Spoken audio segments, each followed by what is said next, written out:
WSSP management ने saint John Catholic church Guwahati में मसीही बरादरी के साथ क्रिसमस की खुशियां मनाई। इस मौके पर CEO यासिर अली खान ने सेंट जॉन कैथोलिक चर्च में मसीही कम्युनिटी और SSP ऑपरेशन फरहान खान के हमराह केक काटा।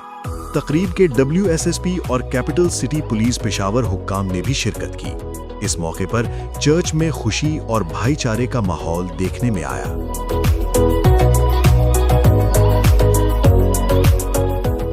फादर तारिक महमूद ने कहा कि हम WSSP के बेहद मशकूर हैं। हर साल की तरह इस साल भी हमारे त्योहार पर हमारे साथ शाना बशाना खड़ी है।